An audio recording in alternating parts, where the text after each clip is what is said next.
4-0 defeat here at Worthing for Kingstonian. Hayden, same result as Saturday, but a slightly better performance? I think it was. I think, to be fair, I think it was a far better performance. We've got to remember that there's two sides on the pitch, and Worthing are better than us.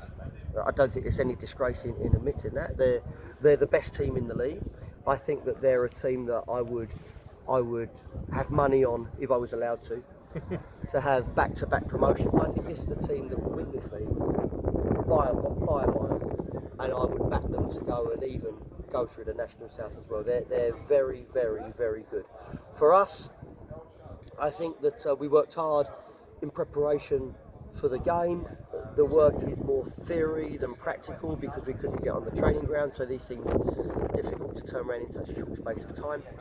But we come up with a tactical idea which I think for 42 minutes worked very, very well. And it was just beginning to fall into the traps that I explained to the players that would happen, in as much as they're becoming frustrated, they're playing long, and suddenly they're becoming a little more expansive where they're forcing it. And the key moment in the game is Daniel Ajikai when he goes through. So the work, the tactical work, which the players did so well in 42 minutes, is rewarded with that goal. Sadly, the opportunity from Daniel was saved. Sadly, the ball coming from the left-hand side a little bit too easy about 30 seconds later, and albeit in the first phase of our defending I thought we was very good tonight, in the second phase that we wasn't, they scored the goal.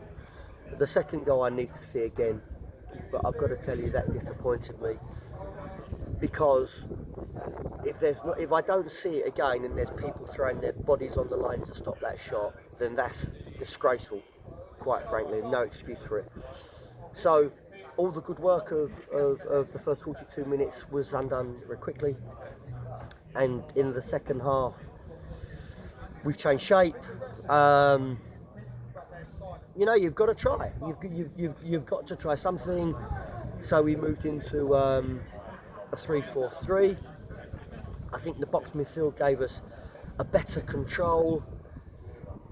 Jerry is sent off, and the other two goals, I just think the goals that we conceded undermined the good work that we had put in because they were far too soft, and that's got to stop. On Saturday. You mentioned bodies on the line. There was a moment, it was either at 2 or 3-0 that stood out when the ball's been cut back to Fabian and they've had 3 men throw their bodies in front of the ball, and I think it's at 3-0. Yeah.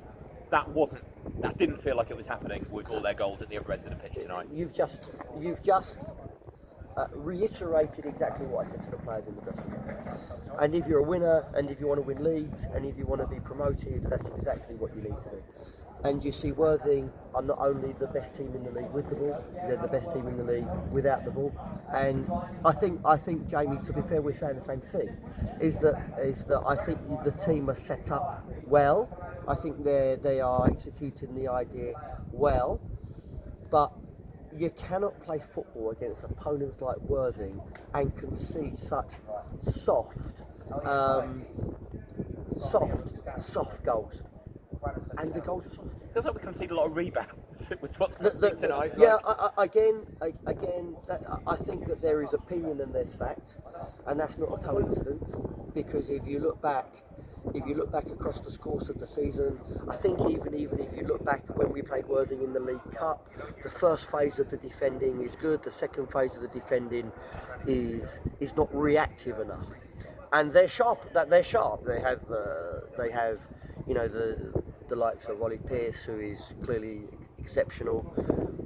They have Golding. They have Radini. They have a host of players that are as sharp as a knife in the penalty area. The first phase we dealt with them. The second phase we didn't, and as a consequence, I think the goals were too soft. I'm saying the same thing. But in answer to your question, that's the difference. You can't play football, and if you're not prepared to put your body on the line for the club, for the badge, don't tell me that you want to win, because you don't want to win enough. And we need everybody in this football club to understand that we need them to put their bodies on the line. And if they're not prepared to do it, they can't play anymore. Talk us through the team you selected tonight, because it was a few changes from Saturday, some players unavailable, and then different shape as well. What was the thinking there?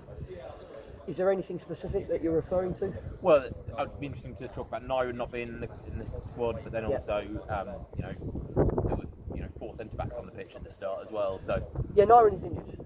Nyren played on Saturday and sadly aggravated his injury, so he was in for treatment tonight, getting ultrasound. With regard to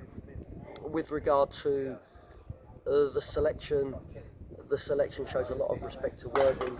One thing that I will say in football as a football manager is sometimes you have to accept the opponent is better, and they're certainly in better conditions than we are at the moment, but it doesn't mean that you can't. So when you play a team that is better than you have to find a way to win. So if you looked at the way we needed to try to win today, here is a team that can play in 3-4-3 with a box midfield.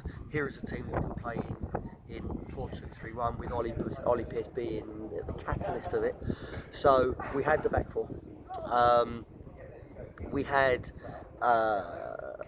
Alfie man marking Pearce, which was his job today. He would literally go man to man on him, so Ollie can play in the 10 and he won't find the spaces to play.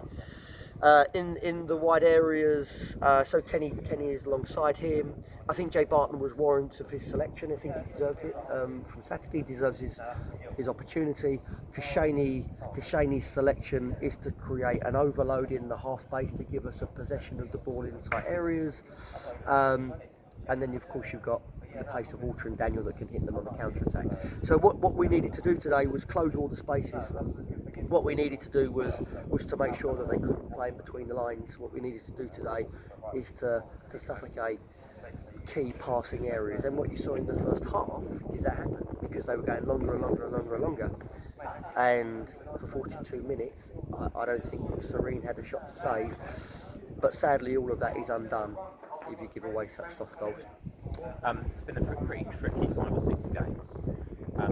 How do you look forward to the rest of the season from this point? What needs to change to get us looking up the table? We need to win.